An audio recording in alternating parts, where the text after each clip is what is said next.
Hi, I'm your host, Jürgen Strauss from Innova.buzz, and I'm really excited today to welcome to the Innova.buzz podcast all the way from the Spokane Valley in Washington State, the USA, Terry L. Fossum. Terry is a decorated former military officer. He's a #1 Wall Street Journal best-selling author, a survival reality show winner, and a global adventurer. So lots of stories there. He's also the creator of the Oxcart Technique, which is a groundbreaking approach to goal setting based on a Nobel Prize winning scientific discovery or invention.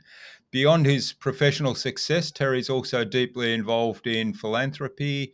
He works on building schools in Rwanda, supporting education in Malawi, and he's a leader in the Boy Scouts movement in America. So, welcome to the Innova.buzz podcast, Terry. It's a great privilege to have you as my guest. The privilege is truly mine. I really appreciate you having me on there and how much you're helping all of your listeners, all your viewers for your podcast. You're really making a difference, and I appreciate that. Well, thank you. Now, you've achieved so much in so many different fields. I think I've only just scratched the surface in that introduction. You've overcome significant challenges along the way. There's a backstory there as well. Uh, Tell us about the impact you aim to make in the world today through your work and the experiences you've had and continue to have. Well, I think it's important for two things, for everybody to understand two things. Number one, I have gone through a lot of challenges. People read those accolades and those accomplishments and all of that, but those are just things I've done. That's not who I am. And it's kind of interesting that we see ourselves differently that the rest of the world does sometimes. Because who I am to me is I'm the kid that grew up in literally the poorest city in the entire United States of America, a small Texas Mexico border town by the name of McAllen. You've heard of it around the world. It's the place where the border crossings are happening, the cartels are coming across, kidnapping people. That's my home. I was on the wrong end of an assault rifle in junior high in my own back alley. When I was in high school, my father was killed. And before he died, one of the neighbors came up to him and said, I just want to make sure you understand something. Not a single one of your boys will ever grow up to be anything. So that's my background. That's where I come from. And I've tried and I've tried and I read all the goal setting books I could get my hands on, all the positive motivation, all the inspiration, all the books and the audio series and the seminars and everything, only to find out that most of what we're being taught is wrong, which is why 92% of the people fail at reaching a goal, including myself. And when I found out this Oxcart technique, when I guess you'd say invented it, it made a huge difference in my life. And it started making a huge difference in a lot of people's lives. So, what I'm all about now is I know there's people out there struggling like me who have tried and failed and tried and failed and tried and failed. And I want to reach those people. We were talking right before we came on the show here. I'm getting a little hoarse because I've Hmm. been on TV today. I've been on TV shows, podcasts. I'm trying to get the word out to as many people as I can because I know there's somebody out there right now struggling and maybe thinking about giving up like I was. And I know there's help for them. I know this will work for them. I know I can make a difference. So I don't want them to give up. I want them to give this a try and keep pushing on. Hmm. Excellent. You talked about kind of being close to giving up. Can you recall a moment where everything changed? How did I can you, yeah. Yeah, yeah, absolutely, I can. Absolutely, 'cause like I said, boy, I tried everything. I learned everything. I did my dream boards, my vision boards, and I did all this positive visualization and these mantras and manifest. I tried all this stuff, and it just didn't work for me. And I tried, and I failed, and I tried, and I failed, and I tried, and I tried, and I got to the point where I just couldn't try anymore. I couldn't do it, and I gave up. And I walked into the bathroom and I looked at myself in the mirror. So I guess that guy was right. I'm never going to grow up to be anything. You're never going to grow up to be anything. And wait a minute. No, no, no. For the sake of the memory of my dad, if nothing else, I refuse to let that son of a gun be right. That moment was a defining moment for me. And I got up and I brushed myself off and I got back at it again. Now, I still face the same disappointments and setbacks and people saying I was out of my mind, all the same things as before, but now I did it from a different standpoint. Not for some positive visualization, some carrot that I never believed would happen to a guy like me. I'm never going to be rich and famous, not me, but I did it because of the stick, something to get away from, never grow up to be anything. Hmm. And that seemingly subtle difference made all the difference in my life and now in a lot of other people's lives as well. Yeah, well, you've touched on one of the elements of the Oxcart technique there, which is the sort of the contradiction, if you like, between moving towards a goal that you visualize for yourself and moving away from something that you don't want. Can you break down for us the key components of the Oxcart technique so we can start understanding what's involved? And also, maybe you can talk to us as you do that. How did you bring all this together? Because there's obviously one realization there, which was a subtle shift. And I don't know if you actually realized at the time the subtle shift made that big difference. So, yeah, break it down for us. No, and you've nailed it right at the end there. You absolutely nailed it. I had no idea. I didn't know what was working. All of a sudden, all I knew is I started succeeding, and I started my business started really succeeding, and so I had people coming up to me going, "God, Terry, what are you doing?" So I taught them the technique. Before I knew it, me, had rooms full of people wanting to listen to me and learn from me. And as I started analyzing what I was doing and putting this technique that we'll get into together, um, I started realizing, wow, we've got something here.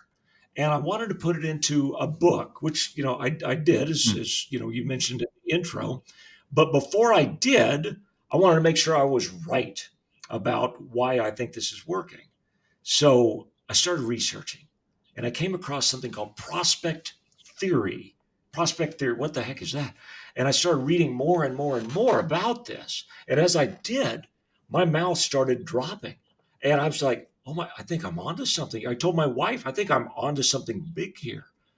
So, but I didn't understand it because my background is I'm a mechanical engineer. I'm not a psychiatrist, psychologist, anything like that. I reached out on my social media and found somebody that did their PhD dissertation in prospect theory. And we'll talk about what that means in a second. But I gave him all my notes and I said, prove me wrong. Scientific research isn't prove me right, it's prove me wrong. Tell me I'm wrong. And he came back and said, Terry, you're dead on. So, what prospect theory teaches us, and this is important, and this is kind of counter to most of what we're learning out there right now, quite frankly. We're learning positive visualization, what you focus on will come true, and all of that. But unfortunately, it's not true. 92% of the people who set a goal fail at reaching it. There's a reason why. What we're being taught doesn't work. Prospect theory teaches us we'll do more to avoid pain than to go toward pleasure. Again, we'll do more to avoid pain than to go toward pleasure. So we associate pain with getting out of our comfort zone. mm, So no matter how much positive visualization we do and happy thoughts and all that kind of stuff, it doesn't matter. It's not going to be enough to get us through the pain of getting out of our comfort zone. What does? Well, not the carrot, not the something to go toward, but the stick, something to go away from. You don't get pulled out of your comfort zone. Sorry, you don't. You get kicked out of your comfort zone. That's why none of the positive visualization was enough. It's important, it's critical. I'm not saying it's not, but it's not enough for me. It isn't until I got the stick, never grew up to be anything, that provided more of a pain point to me than my comfort zone, that kicked me out of my comfort zone and into my conquer zone. And that's why it's counterintuitive to what we're being taught today, but it also actually works. Does that make yeah. sense? Yeah, yeah, it does make sense. And And you talked about comfort zone there, and it's um, we hear a lot of these sayings that everything good happens just outside your comfort zone and all that kind of thing. But it's not, as you said, it's we have to push ourselves to get out of our comfort zone. So there's the stick.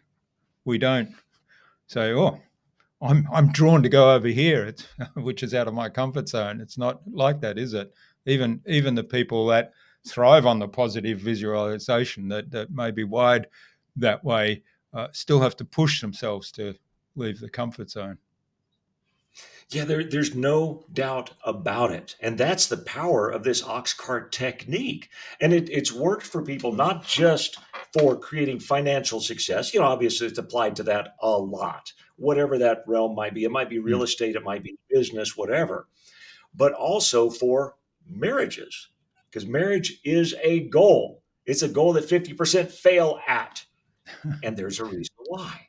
We always think about, I want to do the right things. I want to stay on the straight and narrow. I want to make my spouse happy because I want to live happily ever after. And if that was enough, well, 50% of the marriages wouldn't fail.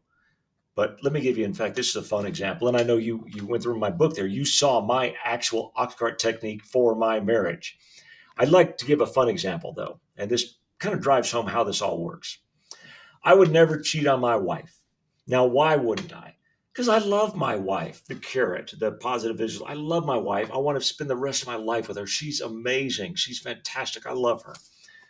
But let's say I just get off stage and, you just get off the stage and you're kind of the guy, and you go to the bar, you're celebrating with the people in the audience afterwards, couple of drinks, maybe get hit on a little bit. Am I going to be smart because A, positive visualization, I love my wife, I want to spend the rest of my life with her, or B, because she's an attorney and she can take me for everything that I got, depending on the individual or the situation, the carrot or the stick will make more of a difference. And that's what prospect theory framing studies teaches us exactly there. It's a fun way to put it, but in truth, when I wrote out my Oxcart technique, and we'll talk more. We'll get into details for all your listeners out there. We'll get into details so you know what the heck I'm talking about here. But when I wrote out my failure scenario, I was literally in tears. And I do this as a seminar for businesses, usually for goal setting, but your relationships are critical to part of that. You will not be successful if you don't have a happy relationship. And a lot of the audience is crying. In fact, when I put this into an audiobook, I had to stop tape many times because it was hard. And that's critical. And that brings us to the next point. Emotion, not fact, is the driver of all action. Intuitively, intellectually speaking, I know what I have to do to reach my goals, whatever they are, but I ain't going to do it until there's enough emotion attached to it.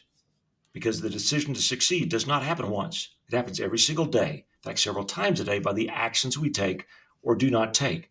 That's why the Oxcart technique is so powerful to holding people to it. Is that helpful?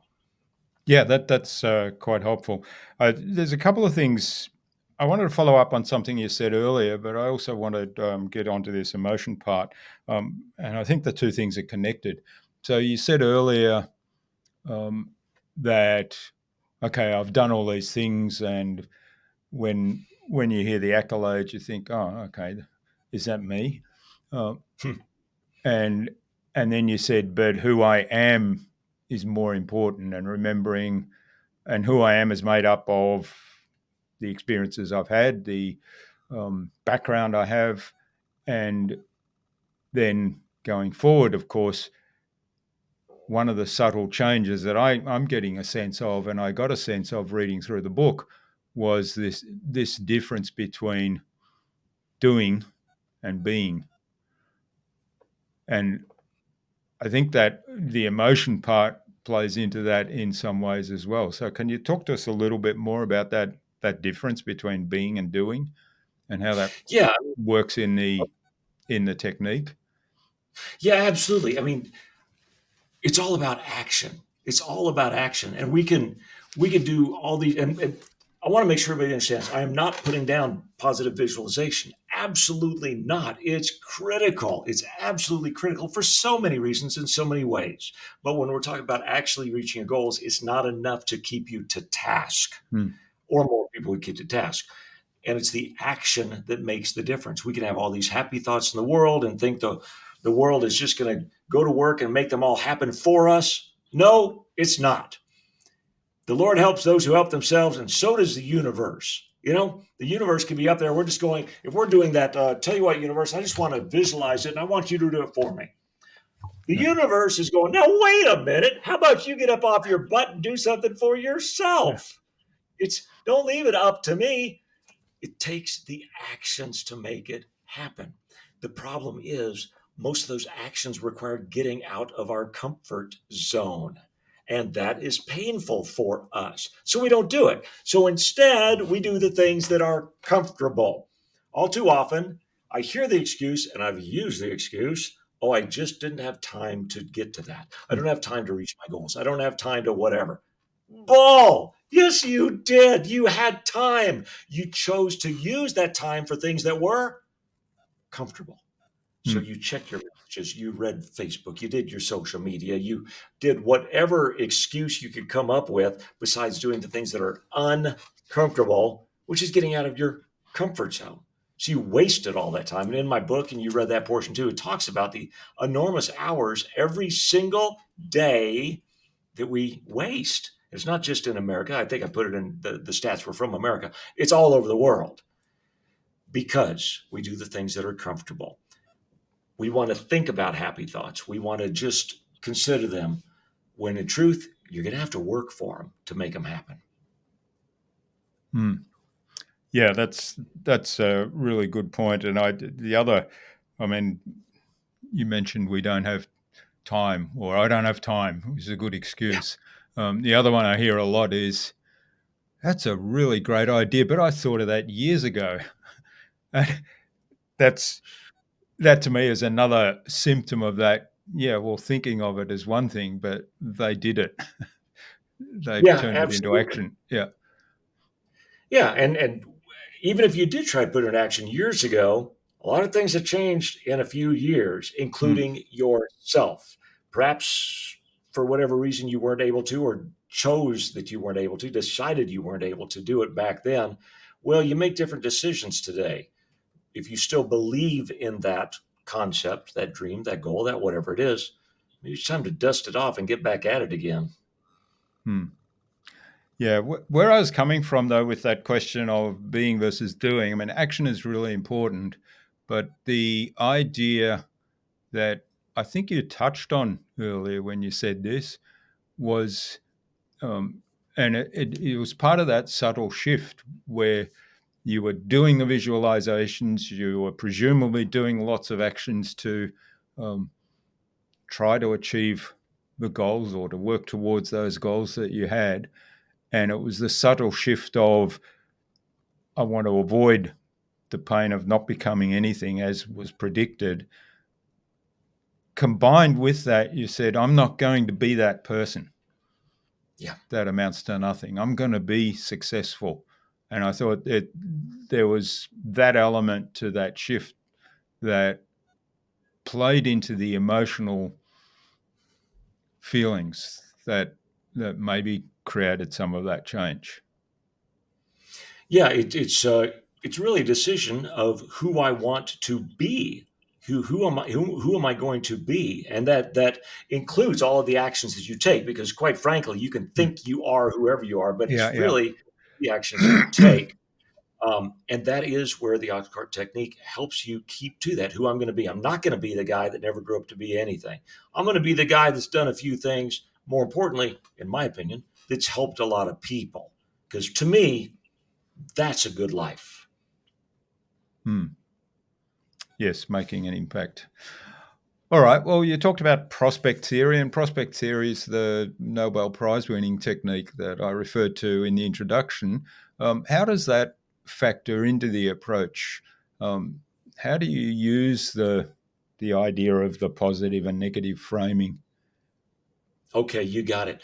And it's kind of funny. Oftentimes, in fact, what the PhD doctor that wrote my foreword said is oftentimes genius is in simplicity.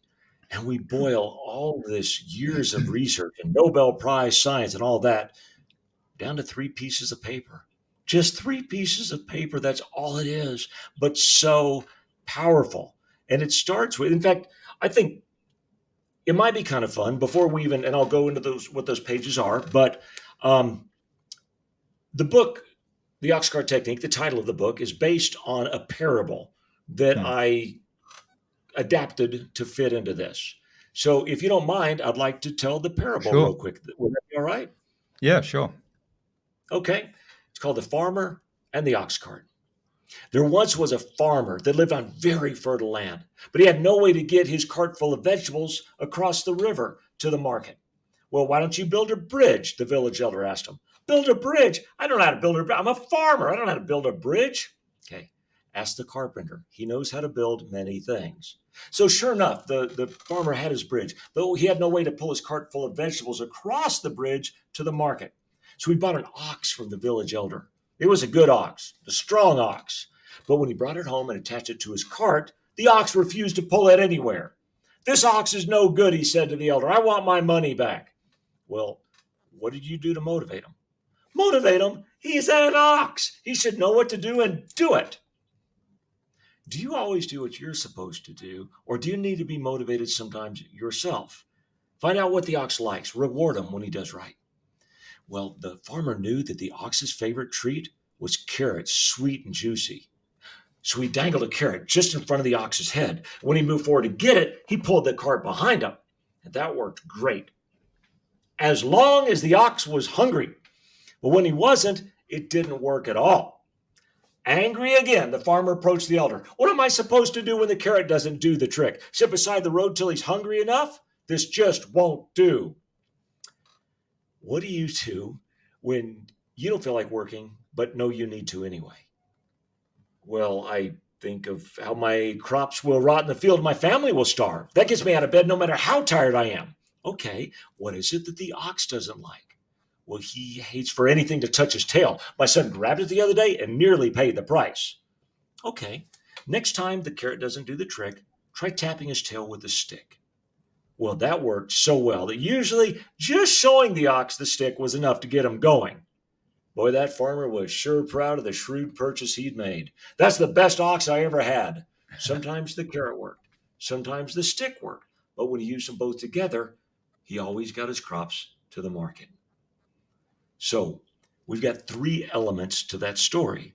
You've got the stick, you've got the bridge, and you've got the carrot. You've got failure, the bridge, and success. Success is getting the crops to the market. Failure is they're rotting in the field. What's the difference? The bridge. So in our three pieces of paper, that's what we have. We have the failure scenario. We have the bridge, which is your daily action plan. Hmm. And you've got your carrot, your success scenario. But it's all about creating emotion. Because again, we've got that bridge, we've got the daily actions. We know what we're supposed to do, right? We know what we're supposed to do to create our income, to do better at our jobs. We know what we're supposed to do to save up for a nest egg when we retire, to keep a happy marriage. Although part of that is discussing that with your spouse, most important part. We know what we need to do to lose the weight, to gain the money. We know what we're supposed to do. The tough part's sticking to it. That's where the Oxcart technique comes in. You start by reading that first page, the failure scenario. If you have done it right, and the book goes into a lot of detail, as you saw, about how to create the emotion into it. You should read that failure scenario, and by the end of it, you should be almost ticked off. You should be going, there's no way in the world I'm going to let that happen. I will do whatever it takes to make sure that failure scenario doesn't come true. Just like me, I will not let that son of a gun be right. I'll do whatever it takes. Bam, what does it take? The middle piece of paper, the bridge, the daily action plan. So next you read that out loud. And finally, you read your success scenario, your carrot, how amazing it's going to be when you reach your goal because you took those actions. Problem, solution, format. Just like any good movie. If you had a movie Hmm. that's, oh, it's all great and lovely. you're not going to enjoy it. Something's got to go to heck. Something's got to go bad. It's got to be terrible. You got to be going, oh my gosh, that's horrible. And then the hero comes in, takes the appropriate actions to save the day. Only in this case, you're the hero. The daily actions are within your control, and you decide the future of your own self and the people around you. Yeah, that's a great outline, and I love the way you use the parable to introduce that. And like you said, the simplicity is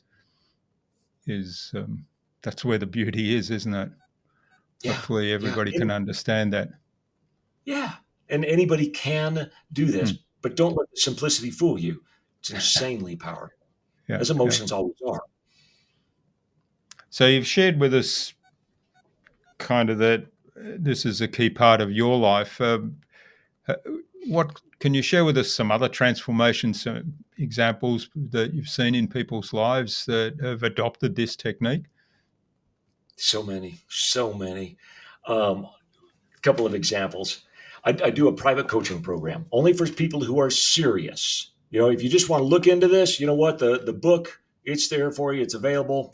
Get the book.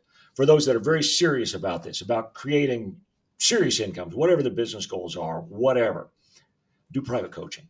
And I had this couple on there, and we're going to do business coaching for them.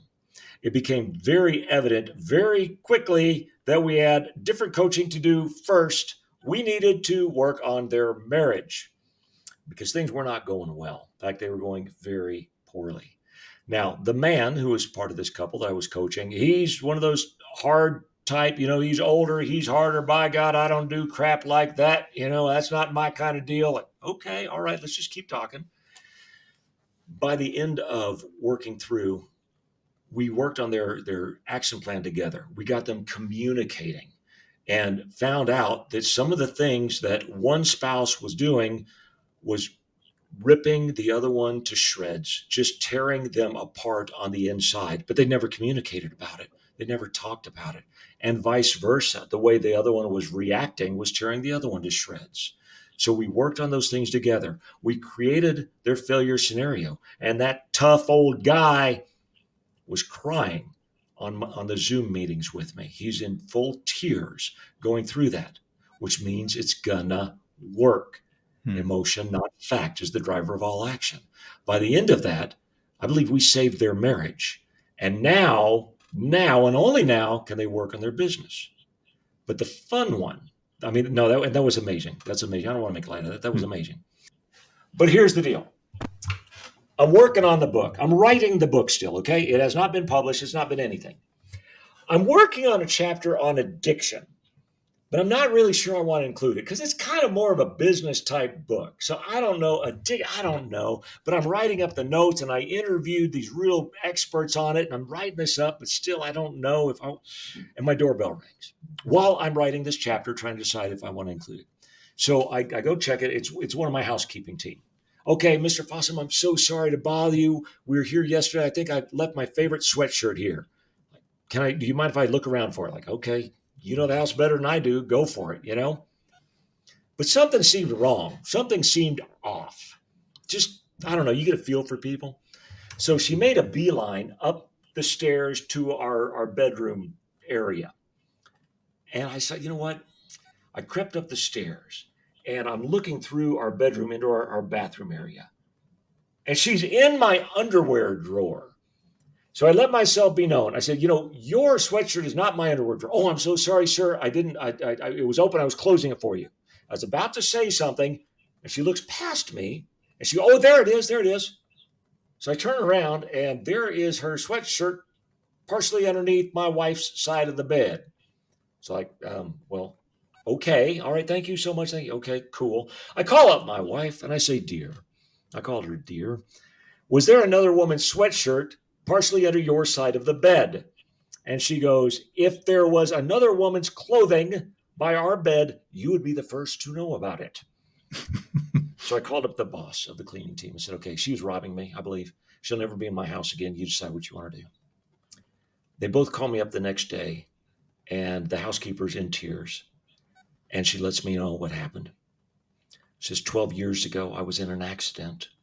12 years ago, I got hooked on prescription pain medications. For 12 years, I've been an addict. I was stealing your leftover prescription pain meds. For 12 years, not even my husband knew.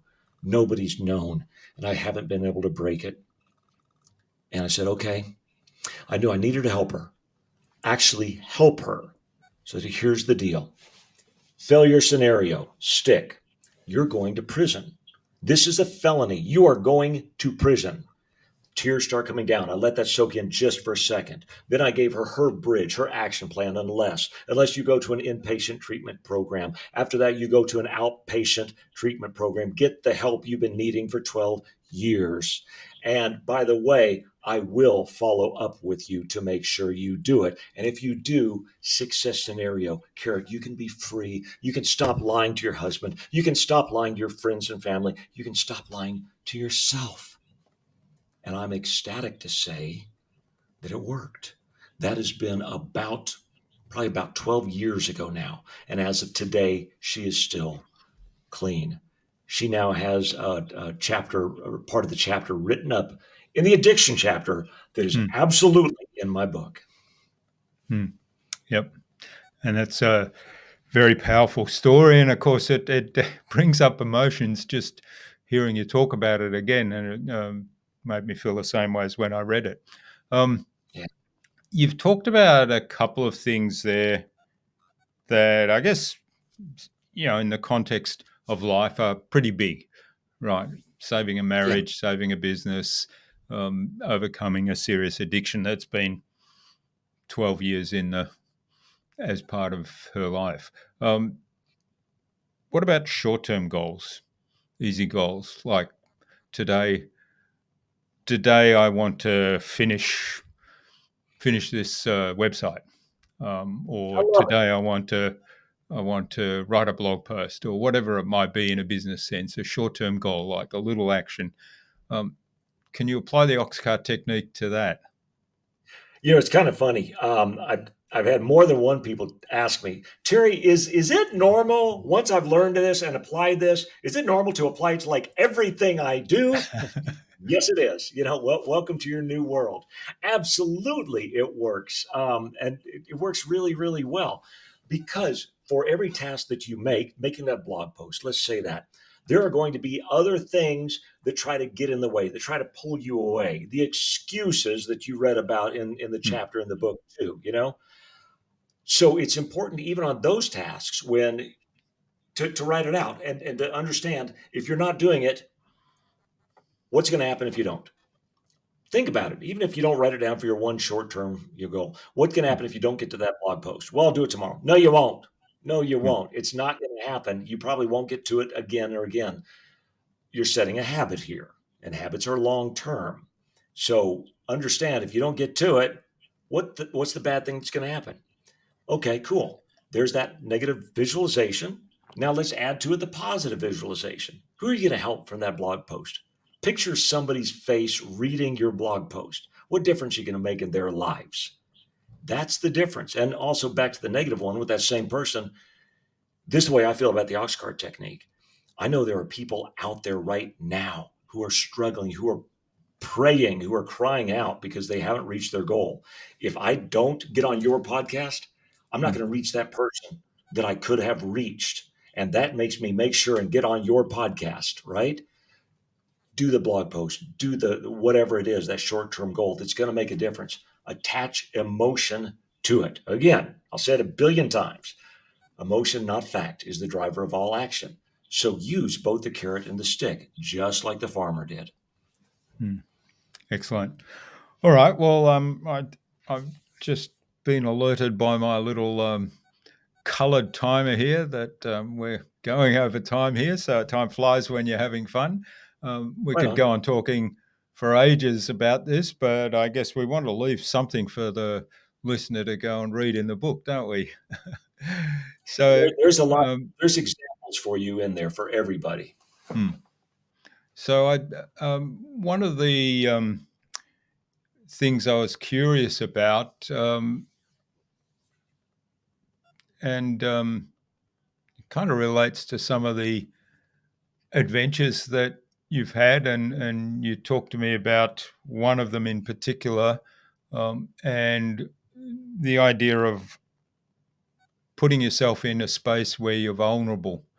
And I was curious, how do you integrate that idea of vulnerability in leadership into the Oxcart technique and into your work? Well, I think it's important to be vulnerable. There's many answers to that question. There's many aspects to that question. But so let's talk leadership because we've been talking a lot about the Oxcart technique, which of course is why we're here. But people follow people. People want to know that you're a real person, that you've got vulnerabilities. They want to be able to relate to you, to understand that it's okay because they have vulnerabilities themselves. They have things that they don't feel good about. And true leadership isn't about pushing people, it's about guiding people. It's about bringing them along with you. And you can only do that if they understand you're a real person too. That's why I don't mind talking about my challenges, my vulnerabilities, the things that I don't feel good about. That's okay because that way everybody watching, everybody listening understands, wow, that's a real person, Hmm. just like me, no different. I just happened to stumble upon, by the grace of God himself, in my opinion, this Oxcart technique that brought me out of it and now is helping a lot of other people. Vulnerability is not bad. Vulnerability is important. Go ahead and embrace it. It's okay. Yeah. Yeah. And I think that's a good note now to move on to the buzz, our innovation round. So it's the same 5 questions I ask of every guest. And the idea is you'll give us some inspiring answers to prompt some action to build some of those bridges, as we talked I about in make the no Oxcart promises at all. technique. All right. Well, let's do it. What's the number one thing anyone needs to do to be more innovative? Stop being afraid. Stop being afraid. It's fear that holds us back. It's the what ifs, the yeah buts, as I call them. Yeah, but that might Yeah. not work. Yeah, but I might not be. Maybe it's a bad idea. Yeah, but yeah, but yeah, but cut it out. Stop being afraid. Just go out there and fail. Hmm. Yeah, and embrace failure because uh, coming back to the idea of science, it's proving it won't work and then learning from that and trying the next experiment, right? Absolutely. Every single person who has succeeded in anything has failed and failed and failed. I think one of the reasons Elon Musk is doing so well is he fails faster than anybody else. In fact, Hmm. I've talked to some of these people. That's what he does. Fails faster than anybody else. Get out there, screw up, fail. That's the way to success. Hmm. Yeah, great example, great point. Yeah, what's the best thing you've done to develop new ideas? I think, I hate to give you the same answer, but I think it's Yeah. true. Okay, no, we'll go the next one. In fact, another book I'm working on, and one of my keynote speeches All right. is don't think outside the box. Don't think outside the box. Throw away the box. Throw away the box. Take Yeah. everything you're doing, every process, every thought process, everything you're doing, pull it off the table, throw it on the floor, burn the table, create an idea vacuum because now you don't have, here's the way we've always done things around here. This is the way Hmm. you don't have that anymore. It's all gone. Until you create that idea vacuum, you'll never come up with new and truly innovative ideas. So throw away the box, baby. There you go. Yeah, I love it. Throw away the box. I'll have to remember that one. Well, Right on. next time I hear someone say think outside the box, I'll respond with that. Throw away the box. And Yeah. I love this keynote. I'll continue with that just very quickly. I love this keynote because and the reason I do this keynote, there's a lot of companies, there's a lot of organizations out there that are not changing quickly enough. They're making subtle changes, much like Sears did. I love giving historic Yeah. examples. They thought outside the box, and that's what killed them. And then you've got other companies like Amazon that threw away the box and then give us a whole bunch more boxes. Yeah. And that's the difference. Throw away the box. Hmm. Yeah. All right. That's another wonderful example. And Sears, I'd forgotten about Sears. So Yeah, yeah. reminded in the And name. the rest of the world will too. Yeah, yeah. All right. Do you have a favorite resource you use most often? A favorite resource that I use? I'm going to have to say, and this isn't a physical resource. I'm going to say my faith. And before anybody that doesn't believe, that's okay. Okay, this is just my answer. Okay, whatever you Hmm. believe, fantastic, outstanding. But for me, it really is my faith. I draw inspiration from that. I start off every single morning. Every single morning, sans none. The first thought out of my head is, "Thank you, God, for the gifts you have given me. Please help me use them for your service." So I think credit where credit's due, you know. And okay, that keeps me going through the day. Here keeps reminding me what I'm here for and what I'm supposed to do with these gifts that I have been given, and remembering they are gifts. Hmm. There's something I'm hearing there that's beyond faith because I think um, I know a lot of people that would say they have faith and believe in whatever religion it is, but don't have that attitude of gratitude. And I think that's very powerful. I'll run with that just a touch more, and I know we want to watch time here, but absolutely. Now I'm a pretty smart guy. Okay, and people ask me all the time, "God, you've done all these things. Why are you so humble?" Because I can't take credit for any of it. I'm a pretty smart guy. Okay, right. I got nothing to do with that. That's a God-given gift right there. I've got a pretty good personality. I got nothing to do with that. It was given to me. So it is absolutely an attitude of gratitude, and I think that's critical. All too often, and again, I'm going to put it in one context, but it can be extrapolated to many. We pray for things we want to have happen. Please, God, please let this happen. Please let this work. We pray for all those things. And then when they do, we go, okay, cool, thanks. And we move on. How about spend a lot of time thanking God or whatever power you believe in for everything? I woke up. You know what happened when I woke up this morning? Well, let's start with I woke up this morning.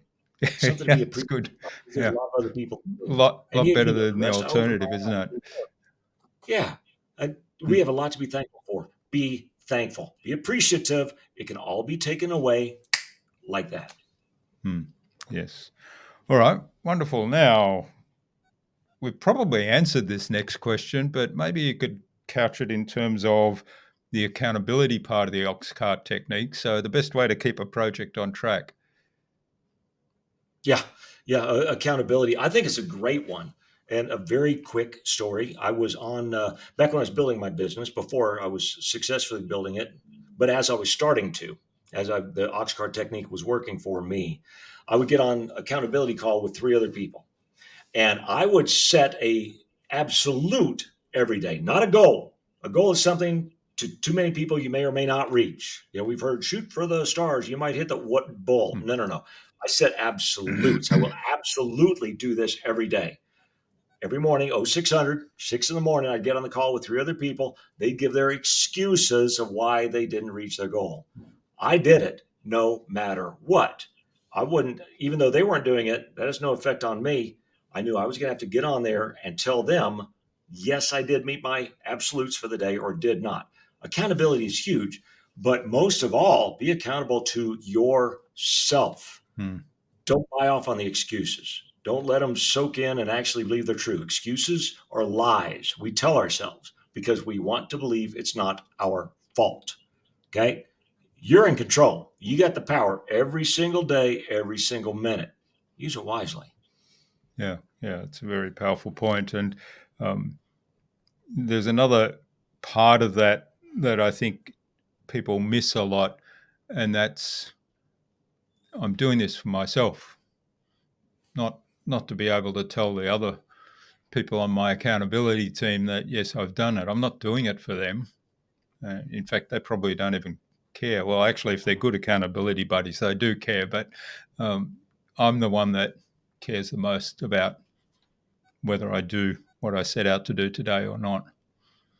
Absolutely. They're Mm. not going to care if I'm not able to make my mortgage this month or if I'm not saving up a nest egg for the future. You know who cares? I do, because it has an effect on my spouse, on my family, on the people I care about. And that means the world to me. Hmm. Which is kind of highlights that negative scenario again, right? And coming in. All right. Usually Final both. question of the buzz round is, what's the number one thing anyone can do to differentiate themselves? Be yourself. There's only one of you. There's Hmm. only one of you. If you want to differentiate yourself, be yourself. Don't try to be somebody else. Don't try to be like me. Don't try to be like anybody. Be yourself, but just be the best version of yourself you could possibly be. Get out there and shine. I know it sounds kind of trite. It sounds like everybody says it, but by God, it's true. Be Hmm. yourself and shine to the world. Yeah. Best version of yourself. I like that part. Yeah. And Yeah. yeah, what is it? 7.5 billion now, population of the world, Yeah. and so we're 1 in 7.5 billion. That's pretty Yeah. Yeah. unique, right? Yeah. Hmm. But I got to say, and I'll go just a little deeper on that.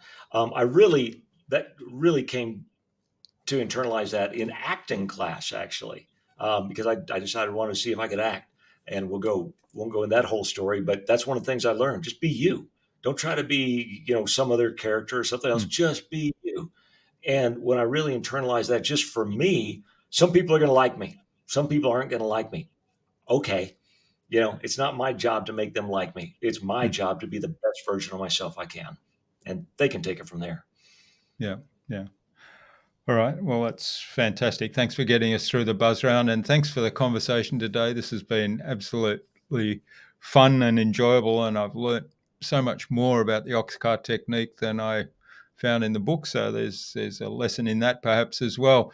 Where can people reach out, find out more about the work you're doing, find out more about you, because there's so much more that we haven't actually touched on today, and also to get a hold of um, a copy of the book, The Oxcart Technique, and maybe even reach out and say thanks for what you've shared today.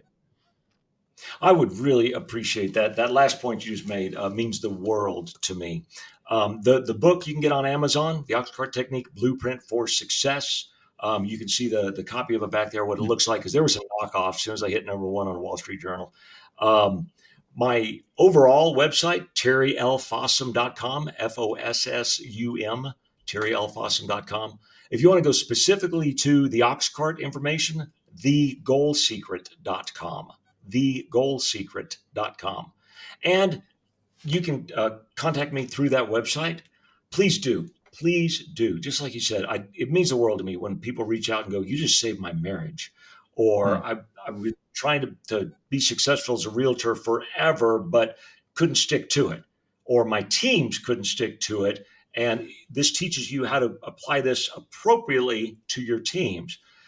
Those things mean the world to me. So yeah, reach out. Absolutely. If you learned anything today, reach out. I'd appreciate it. Excellent. Yeah, I love that. And of course, we'll have all those links in the show notes so that people can reach out to Terry and get a hold of the book and read more information. So, as we wrap up our conversation today, Terry, what action would you like our listener to take? What's the bridge that takes this conversation into something positive that they can do today, right after they stop the stop the recording? Think of some crazy thing that you've been thinking about doing. You've been thinking about doing, but I don't know. I don't have time. Now's not the right time. I don't know if it'll work. Think of that thing that's been in the back of your mind. Whatever it was, you had a thought, you had an idea. You know what? Take the first step. That you've heard the hardest step on any journey is the first step, and it's the God's honest truth. Take that first step. Decide you're going to do it, and don't even wait till you read my book. Don't even wait for that. Just decide you're Yeah. going to do it. Take that first step. Don't let fear hold you back. Don't let self doubts hold you back. Don't let excuses hold you back. All that kind of stuff can be in your past.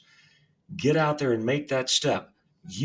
Listen, you have amazing power inside of you. You do. If you're going, no, I don't. That's just some motivational bull. You know my background. You know who I really am, right? Nobody thought that I had an ounce of anything inside of me. You do. Go out there and use it. You've been given these gifts for a reason. Stop holding back. Stop letting your self-doubts hold you back. It's time to shine. Get out there and do it. Hmm. Yeah. And as Terry said, the first step is always the most difficult. And even even just taking that first step is a powerful motivator in and of itself. No question about it. No question about it. You're like, finally, I'm doing it. Yeah. Excellent. All right. Well, thanks so much for sharing your time and your insights with us so generously today, Terry. This has been a really fun conversation, and I look forward to the second book. And I wish you all the best for the future. And please do stay in touch. Absolutely. Absolutely. And thank you for everything you're doing to make a difference in people's lives. Like I said a little bit earlier on, that's what it's all about. And you're Hmm. definitely doing it. I thank you for that. Thanks, Terry.